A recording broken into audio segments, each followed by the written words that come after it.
Salam əziz iştirakçılar, hər birinizi xoş gördük. Ümid edirəm ki, tətil günləriniz yaxşı keçib. Biz yenidən qaldığımız yerdən başlayırıq. Hər birinizin yeni il bayramını ürəkdən təbrik edirəm. Dünya Azərbaycanlılarının Həmrəylik günü münasibəti ilə də sizi ürəkdən təbrik edirəm. İnşallah bu il sizə xeyirli, uğurlu gəlsin. İnşallah hər şey ürəyinizcə olsun və istədiyiniz bütün arzular, sizə xeyir verən arzuların hamısı həyata keçsin.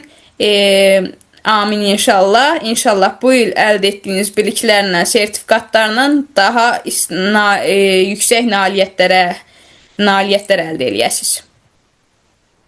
Və biz keçək indi dərsimizə, artıq bayram təbrikimizi də etdiyimiz üçün keçək dərsimizə.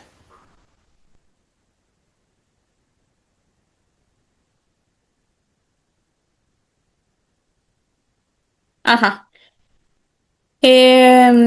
Biz salamlayıram yeni qoşulanları. Biz keçən dərs 9-cu dərsimiz. Təminə xanım, sizsiz? Bəli, salam.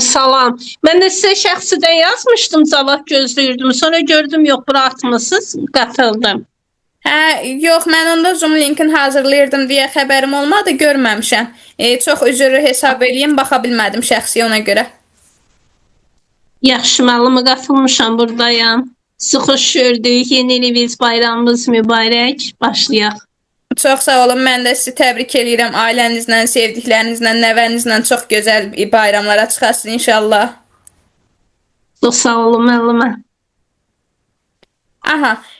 O zaman biz davam eləyək. Biz keçən dərs 9-cu dərsimizdə qalmışdıq. Praktiki addımlar. Mən ona qısa bir özət verim vaxtımız getmədən. Praktiki addımlarda nə etməliyik, necə marka olmalıyıq, onun qısa özətini burada qeyd etmişəm və biz bu özətin üstündən qısa keçək. Təlimdə verilən çalışmalar nələrdir və addım-addım o hansı çalışmalardır, onlara yanaşıldı. Keçən dərs özünü tanı, güclü tərəflərini bil, yəni o şəxsi mövzu üzrədir. Şəxsi tərəflərinizi tanımalısınız, bilməlisiniz və güclü tərəfiniz hansıdır, zəif tərəfiniz hansıdır ola bilməlisiniz. Şəxsi markanız, şəxsi brendiniz olmalıdır. Keçən dəfə izah etmişdim. Bir də auditoriyanı seçməlisiniz. Kimlər üçün çalışırsınız? Hansı yaş qruplardır? Xanımdırmı, bəydirmi? Hansı sahə üzrə adamlardır? Onları seçməlisiniz. Ondan sonra marka hekayəsini yazmalısınız. Vizual kimlik yaratmalısınız. Bu artıq markanız üçün yaratmalı olduğunuz kimlikdir. Məsəl üçün burada da izahda yazmışam. Rənglər, logo, dizayn. Yəni bu üçün yaratdıqda artıq vizual kimlik yaratmış olursunuz. Və bu vizual kimliyi yaradarkən, dəqiqə mən işarəliyim. Vizual kimliyi yaradarkən marka hekayənizə bu üçə uyğun yaratmalısınız. Və bu hekayədə yalnız markanızın hekayəsi olmalıdır, şəxsi hekayə yox. Yəni ki, sizin adınız nədir, harada doğulmusunuz, nə vaxt doğulmusunuz, hansı məktəb bitirmişsiniz, yox. Bu marka hekayəsi ayrıdır, bir də şəxsi hekayə ayrıdır. Bu vizual kimliyiniz marka hekayənizə uyğun olmalıdır. Ondan sonra sosial media strategiyası qoymaqdır. O da yəni ki, sosial media açmalısınız, orada aktiv olmalısınız. Keçən dərsdə də dedim, saat özünüzə seçməlisiniz, orada bir profil düzəltməlisiniz, profildən paylaşımlar etməlisiniz, o profili əks etdirəcək paylaşımlar olmalıdır, yəni. Ondan sonra davamlı paylaşmaqdır, dəyərli məzmunlar, sonra etibarı qorumaqdır, yəni ki, güvən yaranmaqdan ötürü birinci etibar qorunmalıdır, yəni o da bu deməkdir ki, dediyi bir sözlə o biri sözünüz tutarlı olmalıdır. Yəni bir dediyinizlə o biri dediyiniz üst-üstə düşməlidir və etdiyiniz hərəkətlə danışdığınız söz bir-birini tamamlamalıdır. Məsəl üçün, siz tutalım bir şeyi nəyisə endirmə qoymuşsunuz və yaxud da endirmə qoymaq istədiniz, amma sonra gördünüz ki, yox, artıq bu endirmə qoyanda sizə toplamı, artısı, əksiyi olur. və siz onu avtomatik olaraq soruşanlara deyirsiniz, yığışdırılmış oldu. Xeyr, o kampaniya edirsinizsə ən azı 7 gün, bir həftə o kampaniya keçərli olmalıdır və o dediyiniz söz dünən deyib, bugün artıq dəyişirsinizsə, o artıq sizin, necə deyim, güvənsizlik yaradır.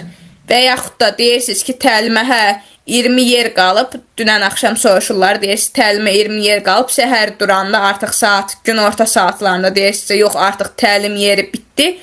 20 yer axşamdan səhərə dolmayacağı üçün o artıq bir güvənsizlik yaradır. Yəni ki, hər kəsin beynində yaradır ki, bu demək ki, yalandan deyirmiş ki, 20 yer, 25 yer qalıb, amma demək ki, az yer imiş.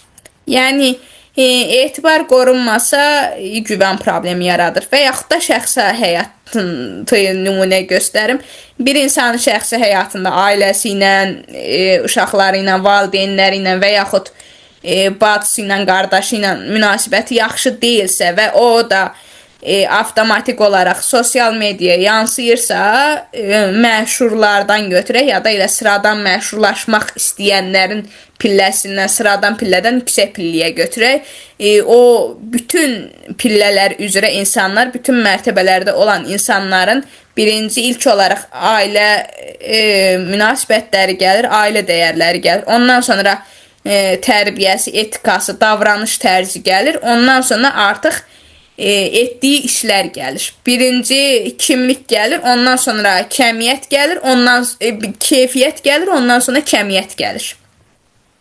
Yəni etibar dedikdə artıq onlar nəzərdə tutulur. Ondan sonra təlimdə siz nələr öyrəndiniz? Artıq 10-cu dərsimizdir bunlar. Təlimdə öyrəndiklərinizi biz qısa olaraq xatırlayaq. Yəni, siz təlimdə nələr öyrəndiniz? Öz şəxsi markanızı necə formalaşdırmağı öyrəndiniz? Yəni ki, məsəl üçün, profil seçməkdir, logo seçməkdir, hekayə yaratmaqdır, hekayələşməkdir, şəxsi hekayə ilə marka hekayəsinin fərqini öyrəndiniz. Ondan sonra sosial medianı az da olsa öyrənmiş oldunuz. Nə vaxt aktiv olmaq lazımdır, hansı saatlarda aktiv olmaq lazımdır, niyə məhz sosial media önəmlidir? Çünki sizin ağlınıza gələ bilər ki, mənim ətrafım genişdir, işim yaxşıdır, mən və əyani iş görürəm, yəni distant yox, əyani şəkildə ofisim var, bir obyektim var, orada iş görürəm, onun üçün sosial mediaya ehtiyac yoxdur, xeyr. O yanlış düşüncədir. Çünki siz olduğunuz obyektiniz hansı bölgədədirsə, siz daha çox o obyektin insanları, obyektinizin ərazisi olduğu insanlar sizi görəcək. Yəni ki, məsəl üçün, belə deyim, Bakıda hər hansısa bir küçə metro tərəfdə, məsəl üçün, 28 mayı götürək. Yəni, sırf bir yer nəzərdə tutmuram, sadəcə nümunə kimi göstərəm. Ən çox insanların getdiyi ərazilər olduğu üçün, 28-də və yaxud sahil tərəfdə olduğu üçün sırf ora gələn-gedən insanlar sizi görəcək. Yəni, yol üstü keçən insanlar görüb sizin markanızı, sizin brendinizi tanıyacaq. Amma sosial medianız olanda 28-dən olan istəyir Bakının digər tərəflərindən görəcək, istəyir Sumqayıt olsun, rayonlar olsun, Qarabağ bölgəsi olsun, yəni Azərbaycanın müxtəlif bölgələrindən görəcək və tək Azərbaycan yox, həm də xaricdən görəcəklər və əgər sizin markanız biraz daha böyüyüb, genişləndikdən sonra artıq xaricə də yayılmış olasınız. Məsəl üçün, ticarətlə məşğul olanlar biznes sahəsi ilə ayrı, biznes sahəsini demirəm, ticarətlə, yəni alqı-satqı ilə məşğul olanlar, geyimdir, büjdir, aksesuardır, eynəkdir, çantadır, onların satışı ilə məşğul olan insanlar artıq kargo ilə xaricə də postla göndərə biləcəklər, yəni karqolaya biləcəklər. Onun üçün biraz səbir və biraz müddət lazımdır ki, bu işlərin hamısını həyata keçirdə biləsiniz və ən əsas əzm olmalıdır və iradəniz, motivasiyanız olmalıdır ki, o axırdakı məqsədiniz biləsiniz ki, nədir axırdakı məqsəd? Ona uyğun siz o işinizi davam elətdirə biləsiniz. Yoxsa məqsədiniz olmasa, sonradan həvəsdən düşəcəksiniz. Məsəl üçün, məndən YouTube-da paylaşdıqlarımdan sonra çox şəxsi də yazıb soruşurlar. Çünki açıqlama bölməsində Orada nömrə qeyd etmişəm ki, suallarınızı orada yaza bilərsiniz. Oradan yazıb çox soruşurlar ki, bəs mən hədəf nə qoya bilərəm özüm üçün? Yəni məqsədimi bilirəm ki, brendimi tanıdım, bəs hədəfim nədir? Və o məqsədlə hədəfin fərqi nədir? İlk olaraq onu izah edeyim. Məqsəd sizin bu etdiyiniz işdir. Yəni nə edirsinizsə, nə üçün edirsiniz? Məsəl üçün mənim məqsədim özümdən götürəm. Mənim məqsədim insanlara bilik öyrədib və bu biliyin bu elmin, yəni marka yaratmağın, elminin daha məşhurlaşıb, daha mütəxəssislər tərəfindən idarə olunması, həm SMM-lərin insanlara məlumat verərkən insanların daha mənimsəməsi, yəni biri var SMM-lərə məlumat verən zaman sırf SMM-lərə, daha doğrusu insanlar məlumat verən zaman sırf səhifəni verirlər ki, al bu səhifədə paylaşım et, bu səhifəni dizayn elə, reklam ver və s. SMM işlərini təhvil verirlər. Amma artıq bu marka yaratmağı bildikdən sonra və insanların qısıtlı vaxtları olduğu üçün, dar vaxtları olduğu üçün artıq onlar işlərini tapşırarkən məsələn deyə bilərlər ki, mənə profil yarat, mənə vizual logo yarat, kimliyimi formalaşdır, ondan sonra bu rənglərdən istifadə elə, bu posteri yarat, bu şəkli yarat və s. və s. deyərək, yəni tam ətraflı izah edə bilərlər SMM-lərə və onların da işləri daha rahat olar. Çünki insanlar özləri marka yaratmaq barədə bir şey bilməyəndə, yəni ki, hər iki tərəf üçün də çətin olur. Həm insanlar, o marka sahibləri SMM-lərdən nə istədiklərini bilməyəndə, həm onlar SMM-lər müştərilərinin nə dediyim bilməyəndə artıq aləm qarışır, ortalıq qarışır və ondan sonra necə deyim, keyfiyyətsiz iş olur. Yəni paylaşımlar olur, sadəcə müştərini cəlb etmək olmur. Yəni acı həqiqətlərdən biri də budur. Plan olmayandan sonra artıq işlər yolunda getmir və müştəri də cəlb etmək olmur. Bir də siz soruşmuşdunuz, hədəflər nədir? Hədəflərə də onu deyim. Yəni ki, məsələn, məqsədiniz sizin o biznesinizi böyütməkdir və biznesinizi dünyaya tanıtmaqdır və oradan gəlir əldə etməkdir. Amma hədəfiniz nədir? O gəlirləri hara xərcləyəcəyiniz, o gəlirlərdən nə edəcəyiniz? Məsəl üçün, tətilə çıxa bilərsiniz, maşın ala bilərsiniz, ev ala bilərsiniz, iPhone 17 ala bilərsiniz, iPhone 17 Pro Max ala bilərsiniz, qızıl ala bilərsiniz, ondan sonra lap belə biraz da irəli gedin, brilyant ala bilərsiniz və yaxud xeyriyyə cəmiyyətlərinə bağış eləyə bilərsiniz, uşaq evləridir, məsəl üçün kimsəsizlərdir, onlara bağış eləyə bilərsiniz və yaxud da yeni bir torpaq ala bilərsiniz. Yəni sizin hədəfiniz, içinizdən gələn arzunuz, yəni bu pulu qazananda, birbaşa açıq sözdür deyən, bu pulu qazananda, maddi gəlir əldə edəndə siz bunu hara xərcləyəcəksiniz? Yəni nə üçün, nəyə xərcləyəcəksiniz? Siz birinci o suala cavab tapın ki, siz gəlir əldə etdikdə nəyə xərcləyəcəksiniz və yaxud da uşağınız, nəvəniz varsa, uşaqlarınız, bacınız, qardaşınız, ailəniz, ananız, atanız varsa, onlara mı xərcləyəcəksiniz, yoxsa onlarla birlikdə mi nəsə eləyəcəksiniz, şəxsi, yəni tək mi nəsə eləyəcəksiniz, yoxsa evin sadəcə gəlirlərinə kömək etmək istəyirsiniz? Yəni, hansı cür hədəf qoysanız qarşınıza, o qədər pul qazanacaqsınız. Məsəl üçün, ev gəlirlərinə kömək etsəniz, qarşınıza hədəf qoysanız ki, hə, mən məsəl üçün qazandıqlarımdan sırf evə kömək etmək üçün, ev gəlirlərini artırmaq üçün edəcəm, onda artıq o biznesinizin gəliri biraz az olacaq. Yəni o az olacaq, çünki evdə məsəl üçün 4 nəfər varsa, 4 nəfər müxtəlif ödəniş qazandıqda, maddi gəlir əldə etdikdə, sizinki də artıq onlara bölündükdə bir evrəndən, belə deyim, ilahidən gəlir ki, o artıq 3'ü qazanır, buna da biraz az pay düşmüş kimi düşünülür. Ona görə siz nə qədər belə deyim, barajı yüksəkdə saxlasaz, yəni həddi yüksəkdə saxlasaz gəliriniz o qədər çox olacaq. Yəni düzdür, indi deyə bilərsiniz ki, mən necə onu edə bilərəm, birdən-birə olmur, yenə də deyirəm. O artıq siz hədəfinizə sadiq qalmalısınız. 3 il, 5 il sizin potensialınıza və ətraf çevrənizə baxır. Əgər öz ətraf çevrəniz yaxşı, genişdirsə, onu bir il içində edə bilərsiniz. Yox, əgər biraz az genişdirsə və yaxud geniş amma xərclənməkdə biraz simitdilərsə, artıq 3 ilə 5 ilə etmiş olacaqsınız. Amma mütləq və mütləq 5 ili keçməyəcək dərəcədə arzularınızı yavaş-yavaş yerinə yetirəcəksiniz. Yəni 5 ildən o tərəfə heç nəsiz qalmayacaqsınız, belə deyim. Ondan sonra siz şəxsi markanızı necə formalaşdıracağınızı öyrəndiniz. Keçən dərslərimizin ekran kartlarında da qeyd etmişəm. Sonra auditoriyanızı necə təhlil etmək? Bu çox önəmli bir şeydir. Onun üçün sorğular təşkil etməlisiniz.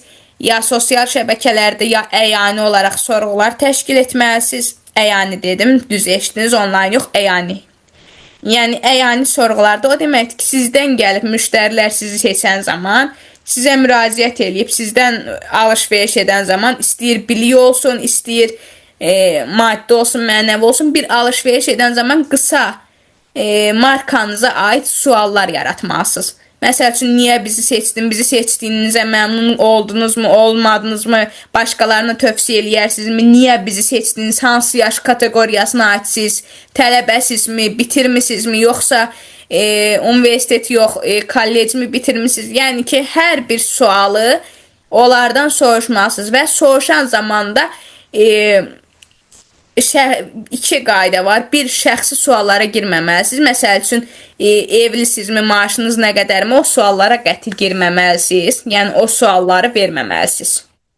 Müştərilərə o barədə heç bir şey demək olmaz. Sizi seçənlərə. Bir, evlisiniz ya yox. İki də ki, qazancınız nə qədərdir, maddi qazancınız nə qədərdir. Bu zaman demək olar ki, sizdən alış-veriş edən zaman, ya sertifikat alan zaman, ya təlimə qoşulan zaman, ya aksesuar filan, ticari bir şeylər, maddi bir şeylər alan zaman sizdən soruşanda ki, endirim etmək olar, siz də onda qayıdıb belə deyə bilərsiniz ki, sizin büdcəniz nə qədərdir, mən yəni neçə sizə sərf eləyər. O desə ki, məsəl üçün, sizinki 60 manatlıq bir şeydir, 20 manata salmaq istəyir. Siz deyə bilərsiniz ki, yox, 30 eləyə bilərəm, 30-35 eləyə bilərəm. O da sizin xətrinizə çox istədiyiniz üçün. Belə deyə bilərsiniz, yarı-yarıya həm ona sərf eləsin, həm də mütləq sizə sərf eləməlidir. Yəni, o sizin qoyduğunuz ödənişdən ən azı biraz üstün olmalıdır. Qoyduğunuzu çıxarda biləcəyiniz qədər olmalıdır. Yəni, yoxsa ziyana gedəcək dərəcədə yox. Eşitmişsiniz, bilmirəm, maya dəyəri. O maya dəyərini tutturmalısınız, sizi nə qədər xərcləmişsiniz. Onun biraz üstündə qoymalısınız üstünə, belə deyim. 1-2 manat, çox yox. Onu qoyduqdan sonra artıq orada nə artısı, əksiyi qalırsa, onu müştəri ilə aranızda o zaman danışa bilərsiniz, endirim istəyən zaman. Belə heç zaman ödəniş demək olmaz. Ondan sonra o suallarla, sorğu-cavablarla sorğu-sual edə bilərsiniz. Onların cavablarından siz artıq auditoriyanızı biləcəksiniz, kimdir, necə birilərdilər, xasiyyətləri necədir, zövqləri və seçimləri nələrdir, onları artıq biləcəksiniz. Bir də çalışın sizin bloknotunuz olsun. 2 bloknotunuz olsun. 2. Birində hər gün gələn müştəriləri yazın. Hər gün sizi seçənləri almasalar belə sizə müraciət edən müştəriləri qeyd eləyin ora. Hər kəsi də, yəni soruşanları, maraqlanıb gedənləri, axıracan qalıb qiymətdə razılaşmayan, qiymətdə razılaşıb o vaxt təyin eləyə bilməyən, vaxt razılaşıb, qiymət razılaşıb, amma yer, konum baxımından razılaşmayanları hər birini qeyd edərək o bloknotda yazmaqla, not dəftərində qeyd etməklə siz artıq sizə müraciət edən insanların yəni necə deyim onu? Balansını biləcəksiniz. Yəni o ortamı biləcəksiniz, ortalama biləcəksiniz ki, hansı tip insanlar sizə müraciət edir. Məsəl üçün, daha çox xanımların mı müraciət edir, daha çox bəylərin mi müraciət edir, yoxsa hər ikisi mi müraciət edir, onlara uyğun siz balanslaşdırma yarada bilərsiniz. İkinci bloknotda o tutacağınız o biri not dəftəridə orada mütləq yazılmalıdır ki, hər gün daimi müştərilər, yəni ki, məsəl üçün, sizdən hər gün alış-veriş eləyənlər, hər gün təlimlərinizdə iştirak eləyənlər, mənim məsəl üçün not dəftərim var, dəftər deyəndə mən də kompüterdədir, orada qeyd eləyirəm. Məsəl üçün, hər bir təlimimə qoşulan xanımlar, Təxminə xanımdır, Fazilə xanımdır, ondan sonra burada cins markası yaradan xanım idi, adı indi bu dəqiqə yadımdan çıxdı, nədir? Amma odur Miyadinimi yaratmaq istəyən xanımdır. Yəni bir neçə xanım var orada və adlarının nümunə olaraq çəkilməyini istəməyən xanımlardır. Və bildiyiniz kimi mən daha çox xanımlara təlim keçdiyim üçün onların da bəziləri ailə səbəbindən istəmirlər. Adları çəkilsin, ona görə çoxsunun adını çəkə bilməyəcəm burada. Aha. Ondan sonra marka mesajını aydın çatdırmağın yollarını kəşf edin. Etdiniz. Yəni ki, marka mesajınız nədir? Kimlərə bunu kimlərə şamil eləyirsiniz? Kimlərə uyğundur, kimlərə uyğun deyil? Sizin markanız nədir, necədir, neçənci ildən fəaliyyətdədir və yaxud sloqanınız nədir, onu əgər çox professional biridirsə, ona artıq elmi dillə, elmi üslubla izah etməlisiniz. Yox, əgər sizdən alış-veriş edən yəni sıradan adi məlumatlarla maraqlanırsa, çox dərinliyini bilmək istəmirsə, sıradan səthi olaraq izah etməlisiniz. Markanızdan o qədər maraqlanmırsa, ancaq aksesuarlarla, o biznesinizdən, satdığınız aynı onlarla, əşyalarla maraqlanırsa, o zaman artıq siz markanız haqqında çox heç məlumat verməməlisiniz, belə deyim.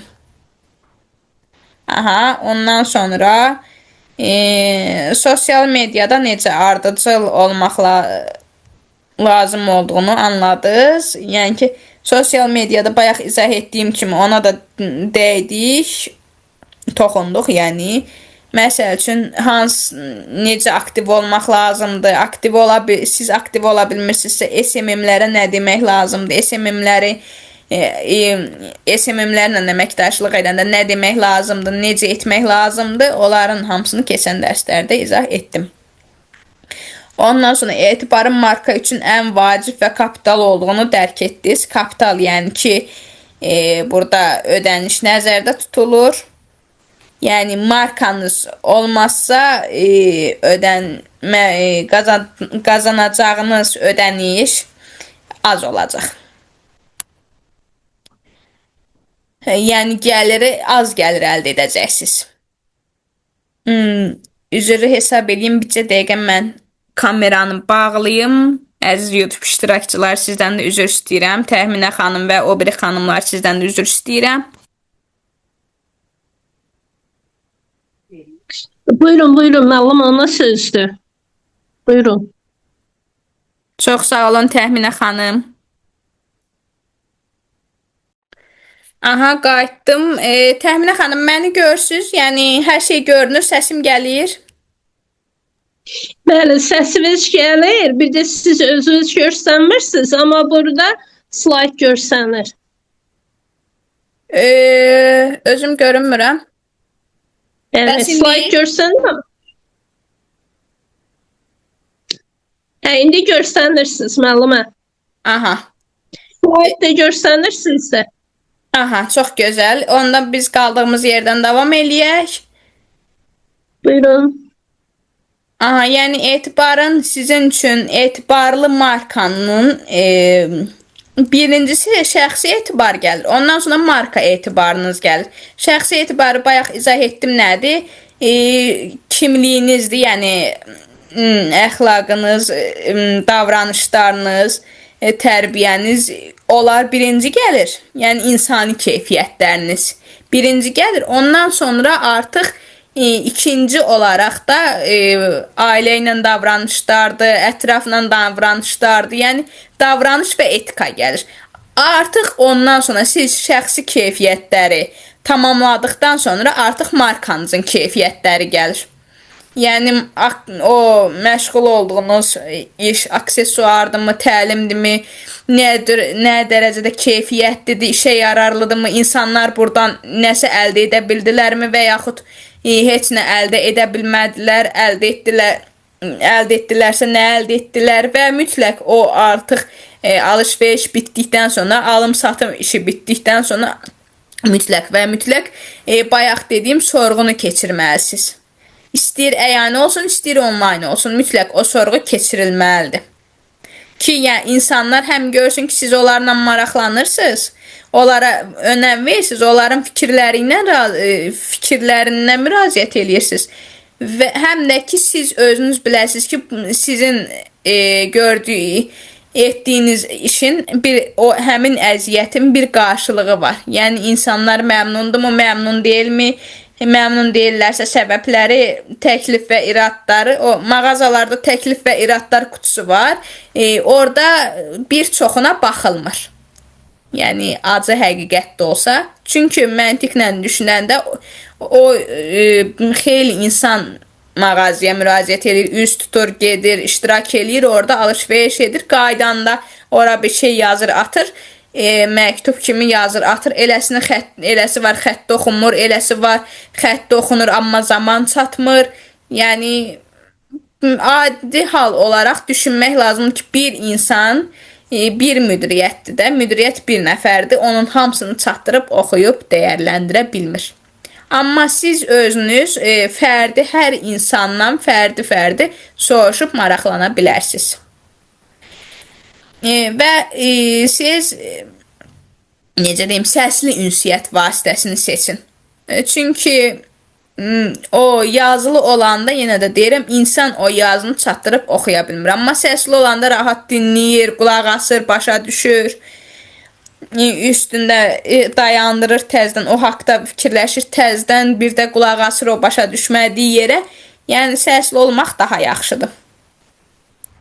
Və o sorğu götürəcəyiniz insandan da soruşmaq lazımdır ki, yazılı olaraq ki, səsli şəkildə fikirlərinizi, təkliflərinizi, məmnuniyyətinizi bildirə bilərsiniz. Bir-iki sual soruşsam cavab verə bilərsiniz. Desək ki, hə, səsli göndərirəm, problem deyil. Siz də səsli göndərə bilərsiniz. Ya da desək ki, yox, səsli olmur, yazılı olmalıdır. Siz də avtomatik olaraq yazılı göndərməlisiniz. Ondan sonra 10-cu təlimimizin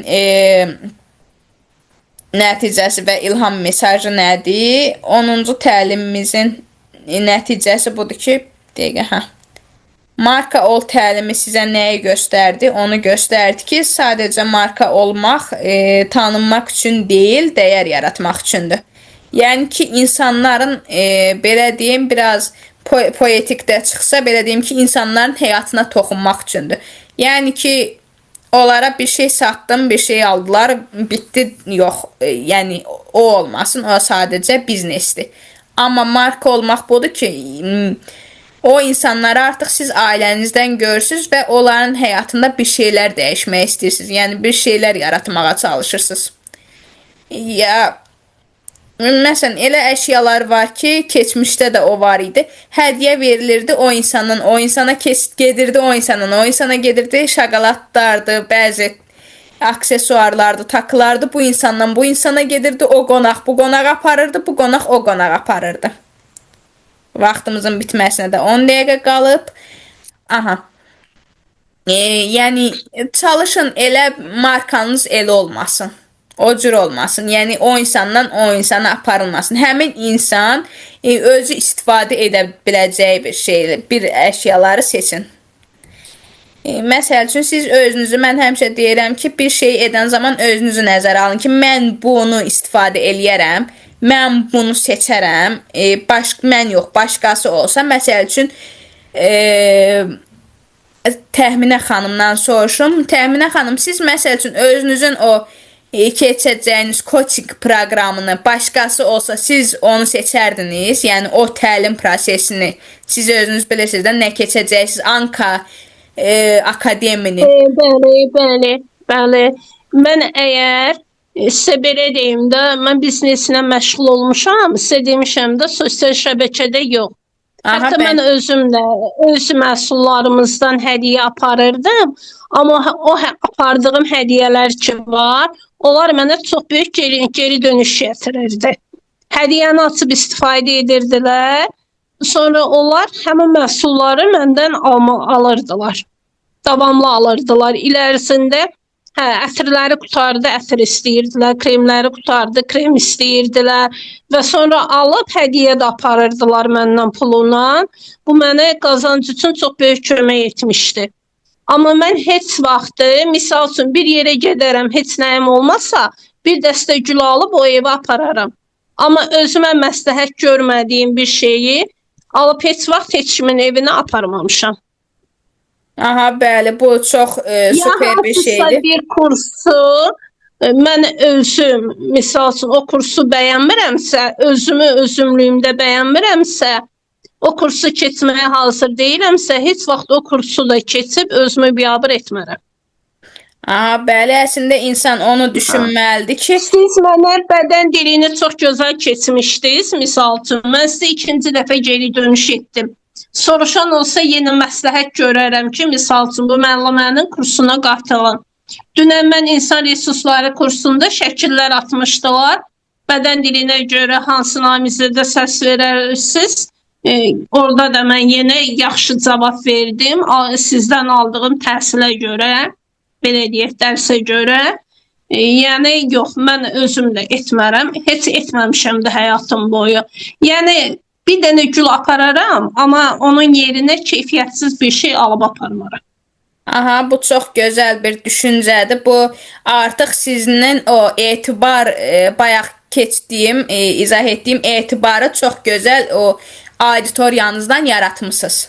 Yəni, düşüncədə yaratmışsınızsa, avtomatik olaraq hərəkətdə də yaradacaqsınız. Çünki bir insan özünə məsləhət etmərəm.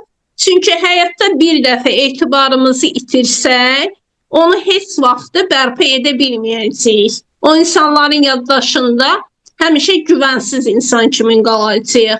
Ona görə mən öz şəxsi həyatımda da həmişə çalışmışam ki, heç vaxt etibarı itirməyim.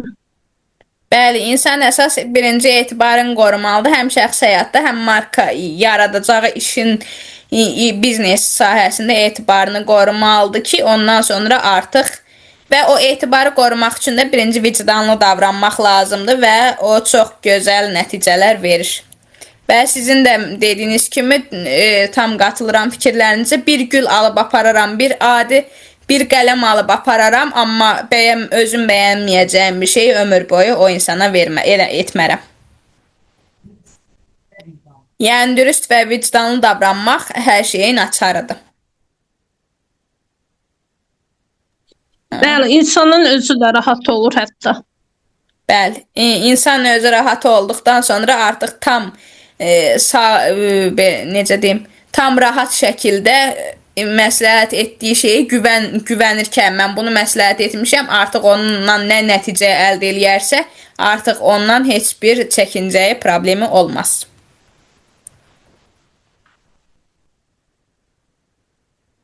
Aha, ondan sonra marka olmaq sadəcə ad deyil, tanınmaq deyil, dəyər yaratmaqdır. İnsanlar sizin bacarıqlarınızı unuda bilər, amma onlara verdiyiniz dəyər və yaratdığınız təsir yadda qalır. Bunu ilk cümlədə də, ilk dərsimizdə də sloqan olaraq demişdim. Ondan sonra marka insanlara ilham vermək, güvən yaratmaq və yadda qalmaqdır. Hər bir addımınız, hər bir paylaşımınız, hər bir sözdə etdiyiniz təsir sizin markanızı formalaşdırır. Bayaq dediyim kimi insanların həyatına toxunursunuz və avtomatik olaraq sosial şəbəkəniz varsa və siz yaranmağa, markalaşmağa çalışırsınızsa, ilk növbədə sosial şəbəkəniz olmalıdır və sosial şəbəkəniz varsa, artıq etdiyiniz hər bir şeydən insanlar nümunə götürür.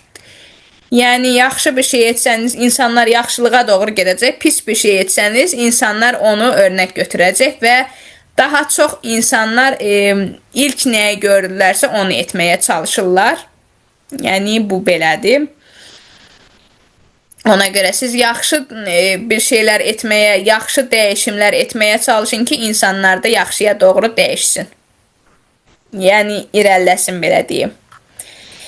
Və təbii ki, yaxşıya doğru irəliləmək istəyən insanlar sizlə olacaq. O pisi nümunə götürmək istəyən insanlar sizlə olmayacaq. Çünki sizin səhifənizdə baxacaqlar ki, heç bir örnək götürəsi bir şey yoxdur. Yəni, özlərinə uyğun bir şey yoxdur. Avtomatik olaraq onlar da özlərinə uyğun olan pisləri nümunə götürmək üçün başqa səhifələrə gedib müraciət edəcəklər.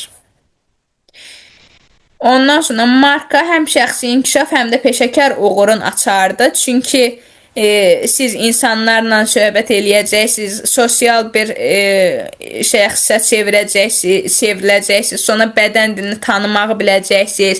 Bayaq sizin də qeyd etdiyiniz kimi Təminə xanım, bədən dili ilə insan resurslarını, yəni HR olaraq necə təhlil eləyəcəyinizi biləcəksiniz. Onları bildikcə sizin həm maaşınız yüksəlir, həm karyerada pillə yüksəlişi əldə edirsiniz, həm də ki, insanlar sizin adınızı daha çox eşidir və daha çox eşitdikcə artıq insanlar sizlə daha çox əlaqə saxlayır və daha çox da əlaqə sizin daha çox kontaktınızın yaranması deməkdir, o da sizin peşəkar uğurunuz deməkdir. Yəni, biri var 100 nəfər tanıyasınız, biri var 300 nəfər tanıyasınız, biri var 500 nəfər, biri də var ki, 1500-2000 nəfər, biri də var 10.000 nəfər. Artıq siz o hər say dəyişdikcə artıq sizin o nə qədər uğurlu olmağınızın necə deyim, göstəricisidir, yəni simvoldur. Məsəl üçün, mənim sadəcə kontaktda qeyd etdiyim insanlar, yəni qohumlarımdan başqa sadəcə kontaktımda, hələ qeyd etmədiklərimi demirəm, kontaktımda 650 nəfərdən artıq insan var. Yəni, kursu maraqlananlar, kursdan təlim alanlar, geri dönüş edəcəm deyib, bir müddətdən sonra geri dönüş edənlər və yaxud qoşulmayanlar, yəni 650 nəfərlə mən indiyəcən kontaktım olub. Yəni, qeyd etdiklərimi deyirəm, qeyd etmədiklərimin sayını bilmirəm. Maşallah, mən də çox sevinirəm ki, belə gözəl gənclərimiz var, həqiqətən. Ağıllı, savadlı, öz üzərlərində özlərini inkişaf etdirən, öz üzərlərində işləyən, uğur arzulayıram müəllimə sizə. Çox sağ olun müəllimə, mən də sizə uğurlar arzulayıram. Bu əslində sizin bizə olan dəstəyiniz, güvəninizdir ki, məsəl üçün bu 650 nəfər olmasa, yəni onlar güvənib mənə yazmasa, mənim kontaktımda sadəcə qohum olaraq 20-25 nəfər belə olacaqdı. Ailədən, qohum əqrabadan belə 20-25 olacaqdı, amma bu digər 600 nəfər, 625 nəfər artıq kənarın seçimləridir. Və onların seçimləri sayəsində, güvənləri sayəsində biz biraz yavaş-yavaş böyüməyə irəliləyirik və bu təlimlərlə də artıq insanlara da yardım etmək istəyirik ki, onlar da ətrafını genişlətsinlər. Əslində təlimlərin ilk məqsədi odur ki, insanlar sosial olsunlar və o asosial hissi keçirən insanlar, asosial olan insanlar o mühitdən çıxıb insanların arasına qarışsın ki, daha çox ünsiyyət qursun, daha çox əlaqə qursun ki, o travmalarını atlatsınlar, belə deyim. Yəni, təlimlərin ilk və tək səbəbi odur. Ondan sonra başqa səbəblər ola bilər, düzdür. Bayaq sadaladığım ki, maddiyyatdır, tətildir, yardımdır, fondlardır, iyanələrdir. Artıq o insanlar özləri bilən məsləhətdir, özləri bilən qərarlardır. Amma ilk məqsəd